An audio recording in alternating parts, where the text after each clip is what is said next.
Okay, so here's what we got. You saw me tackle this maybe a month ago on the rear trunk. I wanted to see what worked, what came back, what other tools I needed. But essentially what I have here is a water spot issue. So on camera, the M3 always looks great. People walk in here, in these lights, the M3 looks amazing. But in person, if you're discerning, there's all kinds of little stains and little marks from water etching. So here's what happened.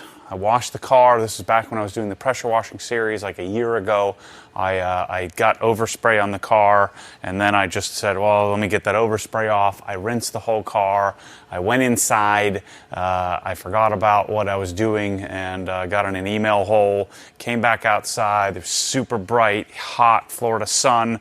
Just blew right through the brand new set of Jescar, two coats of Colonite and a coat of Bead Maker. Water etching went right through it all, right into the clear. I immediately brought the car inside. O&R wiped it down and saw, oh crap, the water spots aren't coming off. Went to start polishing it just to see what would work. And essentially what happened is when I started polishing, they all went away on some heavy compounding with M101. What likely happened is the paint swelled. I took the tops of the mineral deposit of the etching off, and then when the paint settled back down, that was covering up, the deeper etching, I ended up with these spots that you see here that were left over. So the reason why it's taken me so long to get to this is I had polished the whole car a second time. So I polished it, got water spots 2 weeks later, polished it again, waxed it again, and I just said, you know what? When the spots came out, I said, we'll just wait until the Jescar Power Lock and Colonite was toast. It's been 8, 9, 10, 12 months. I don't know how long it's been, but it's been a while since this whole mess happened. But one of the worst spots is right here. I'm going to show you the procedure that I figured out that works the best and that clearly is removing them, at least temporarily, and then hopefully I'm actually pulling them out. And so what I'm attempting to do here is reinstate the conditions that created them. So I'm going to heat the paint. I don't want to heat it too much to where it covers up the water spots, so I want to heat the paint. If I heat it to a similar condition of what created the etching, the paint should essentially, in theory, release the minerals, and then I'm just going to polish away the minerals. So that's the concept here. So what I'm using is a REVO handheld IR lamp. I tried using a heat gun on the trunk. That took forever. This will bring it up to temp in about a minute or less. So this is a little REVO handheld IR lamp. I'm looking for 130 to 140 degrees, something like that, is what I'm shooting for.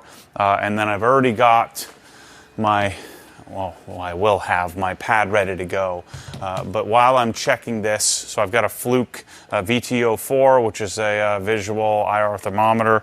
So you're going to see the combination. I'm going to get it heated up and then check the temperature, get to the right temp, walk away, grab my polisher, and start polishing. So that's the plan. All right, so let's first get our pad ready. So I'm cheating on you. I already did the whole roof and half the car already. So I know this is the procedure that works. Plus, I made a whole video of me trying to figure out what was going to work, what combination was going to be best. And so we did this on the trunk. And on the trunk had probably the worst water spots. They didn't come back. So that's a good sign. But what we're going to do, rather than polish this car and coat it, I wanted to test out can coat anyway. I've never used that product. And so what we're going to do is, rather than me CSL XOing right now, I'm going to use Geon can coat. And then, in 3 or 4 months when that fails or when that starts to degrade, then I'll just start fresh and actually coat the car. So because I'm worried about the water spots, I'm going to work in much smaller areas than I normally do. So I'm going to treat this little 1 by 1 area. There's 109. Can you see that? We'll get you a little better angle on some of the other shots. That's 130.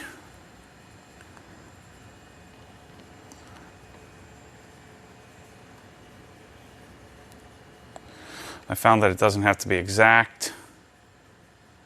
Okay, about 130 degrees. And then what I want to do is I want to go right to it. I'm using the XFE.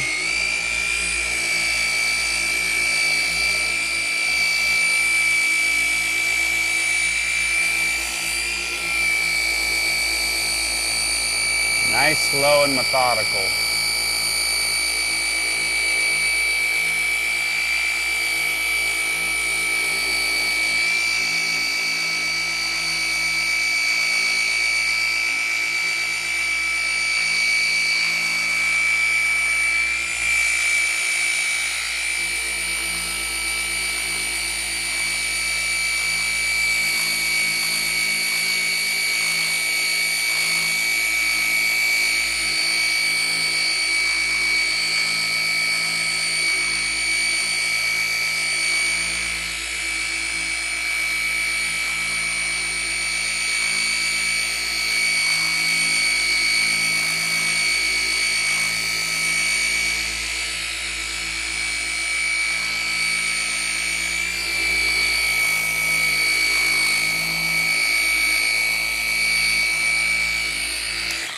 So the concern here is that I'm just swelling up the paint again and they're disappearing, because that can tend to happen with water spots. I think it's still there. I didn't do a good job polishing up here in the corner. By the way, I'm using Jescar correction compound. There aren't a lot of defects in the paint because I did a good job washing it. So, certainly aren't any swirls. Maybe a little bit of towel-induced marring from 12 months of wax. But using bead maker as a drying aid and taking care while washing has been rather effective. It's funny because the IR lamp helps to identify any spots as well.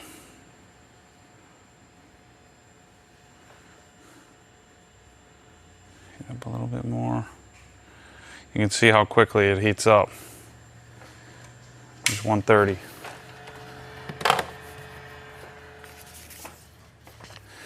My guess is it gets a little hotter than that in the sun. Maybe even a lot hotter than that.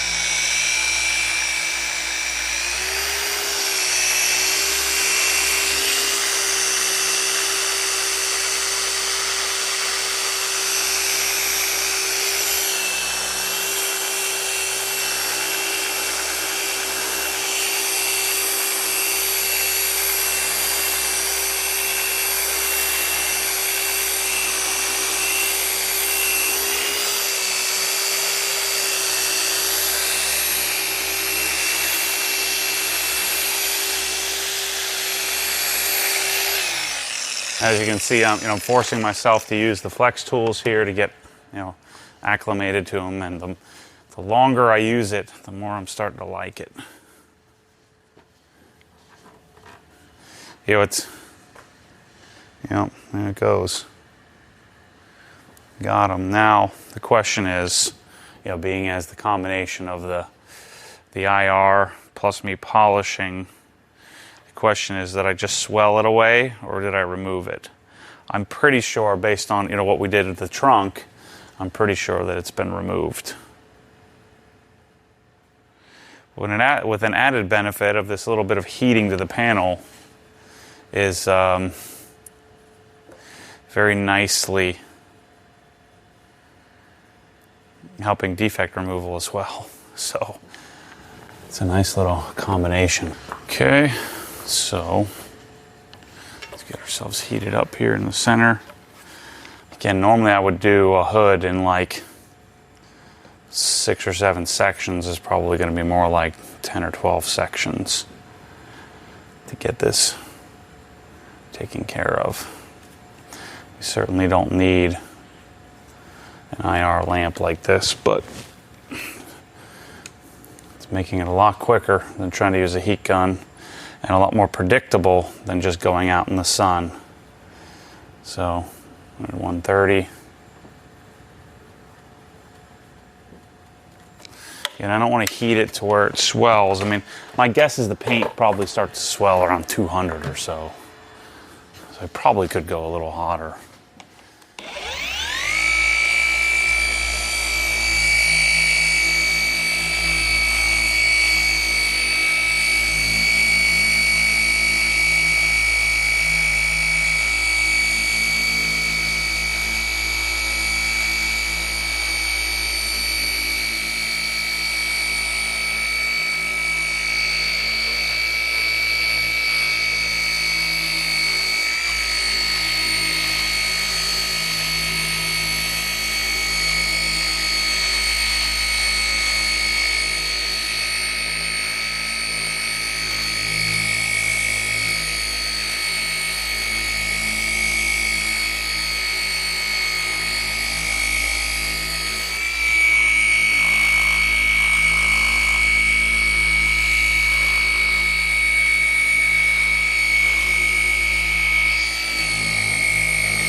Yeah, I'm starting to get used to this thing, how to manage it. It really stops rotating really often, so you just have to manage that.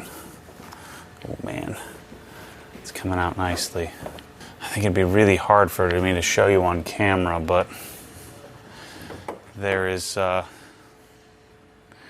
in person. So I polished to about here, and then as I follow the lights with my eyes, so no water spots then, you know, like pock marks all over the place. And so I bet you it's kind of a combination of me heating it, but also the fact that, you know, it's been out in the sun a bunch. I swelled it. That probably released a bunch of it. So I don't know, whatever combination I'm working with here seems to be working. And I'm pretty sure it's not going to come back. So I think we're doing all right. I'm making sure to blow out my pad after every pass, which is annoying, but I'm gonna work this little section here. This is great for the lower back. Leaning out over the hood here. This, I don't know about this fluke. It takes forever to turn on. It turns off.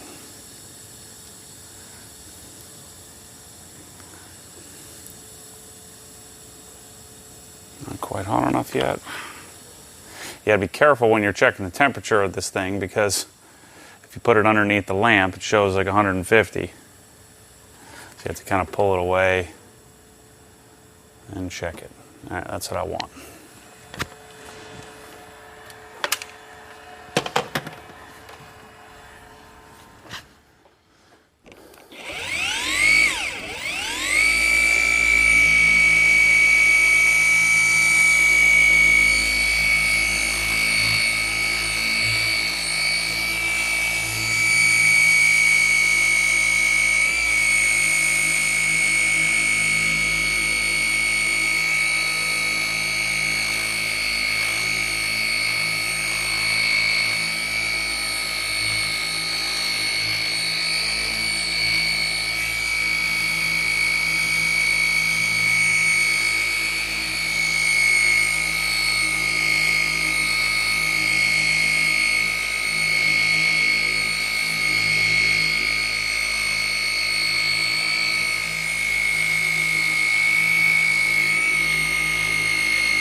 I find myself scrubbing a lot more with this But boy, is it nice not having any wires, I tell you what.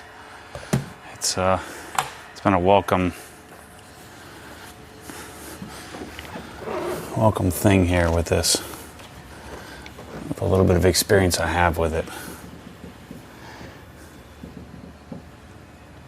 Man, even though this has been, this is all repainted, it's a really good job. Okay, so I'm gonna come up in here because there's still some spots here.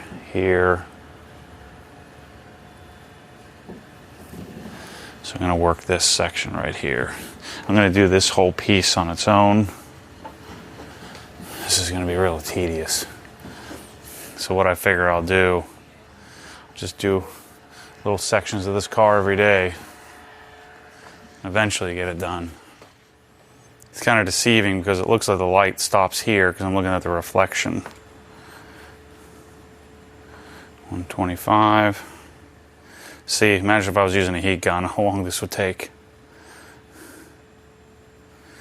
And I didn't want like a big stand. I just wanted to be able to put this in the cabinet for when I'm not using it. All right, it's good.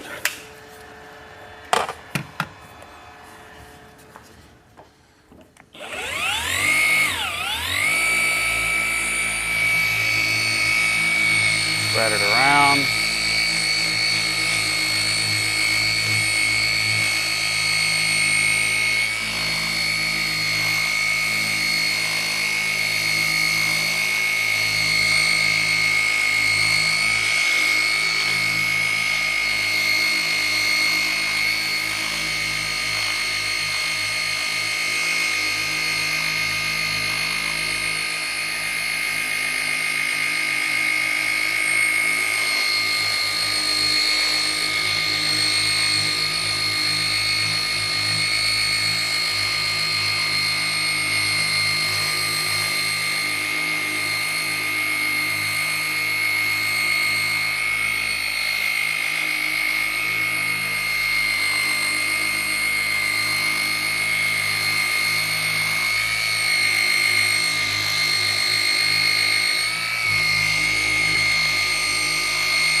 I should have heated up here. I don't think I heated that. Let's just see.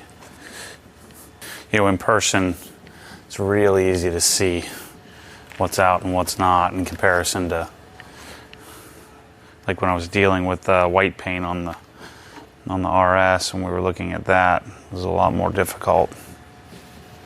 See imperfections. This blue, catch the right angle, catch the right light, you're good to go.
while we're here, since we just finished that up, and that's all I'm going to need to do, and I want to finish polish over the emblem, let me show you the I&D black emblem we're going to put on. So what they do is the edge of this is chrome. This is very subtle. But they take what was like black chrome and then chrome and they paint it black. And that combination just looks freaking amazing. So I can do this now because I will want to finish polish right over top of this. Push these in first.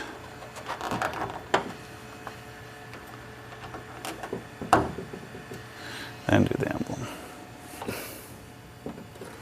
Wow, what a difference.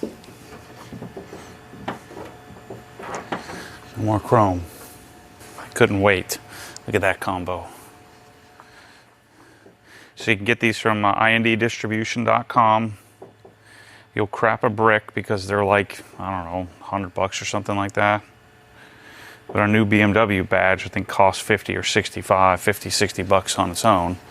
So to me, to have someone custom paint this and add another couple of bucks to it is a no-brainer. So if you went back and watched the other video of me messing with the trunk, the reason why I was using the trunk as the test dummy was because I knew I'd be replacing it. There's a failed spot on the trunk. There was a little dirt nib that clearly was sanded. This trunk was repainted, and so the car has already kind of been molested anyway. And my first pass of polishing and trying to clean up the trunk when I first got the car, there was clear coat failure right on the top. The other reason why I decided to replace the trunk is because the rear deck spoiler, the spoiler on the car was beta length, meaning it was glued onto the car. That's how BMW does it at the dealership. So I&D actually sent me this trunk complete, as you now see it, with the painted black badge, with the stripe, the CRT stripe they put on top of the BMW Performance splitter or spoiler. So everything looks pretty good. It looks good to have a new trunk with a black logo, and now all dialed in. Okay, so that's the process. I don't want to belabor the point. You get the idea of how I'm removing the water spots. Again, I think most of the time I've never had this happen before, where they showed up, etched, wouldn't remove, or were removed and then came screaming back on me. I've always had it where water spots just come out in normal polishing, or in some cases real superficial water spots. You could use a water spot remover or a wheel acid or something like that some of you guys have suggested I use. I've been using the Meguiar's wheel brightener, diluted 2 to 1. I think 50-50. I've been using that as of late, and that seems to work pretty well. So I'm going to probably do half the car with the XFE, which is the dual action random orbital, or the free spinning, we'll call it, versus the direct drive or gear driven. So we'll play with the two of these. Obviously, this one won't have any stalling issues. But I've never, microfiber is generally not great on dual action. You generally are better off with foam. But anyway, we'll play with the two. I'll be sure to be sharing more of my thoughts on these. You're going to see these showing up in videos here as the tool. And then, of course, once I figure them out, then I'll make specific tool videos to show you these, exactly, and show you how they function and what I like about them. I'm still waiting on the PXE80. That was back ordered, so I'm waiting on that and some of the other flex polishing tools. But I've also been getting acclimated to the 3-inch. This is the what is this? This is the XFE 7-1280, which is the little 3-inch electric, which I do like this a lot. There's some quirks about this that I prefer the Rupes and vice versa, but I've only done it for some of the trim here on the side of the car, so we'll get some more detail. But anyway, I'll probably come back and do another video on the M3, depending on what I decide to do, whether it's can coat as a temporary solution or whether I coat it. I'm probably going to can coat it because I don't want to be as permanent in case they do come back once we get out into the normal weather conditions. So it's going to be another 6 or 8 month process to get the M3 paint dialed in. I'm highly considering, part of the reason why I'm guinea pigging all this stuff on this car and not caring about it, I'm highly considering sending this to Chicago, sending it to IND and having them just repaint the whole car. And spending the money and having this. I do love this car, having it really dialed in. So, something I'm considering, even though it's nice to know that there are some imperfections on this and it makes it more fun to drive. So anyway, thanks for watching. Stay tuned, more episodes as needed on the M3.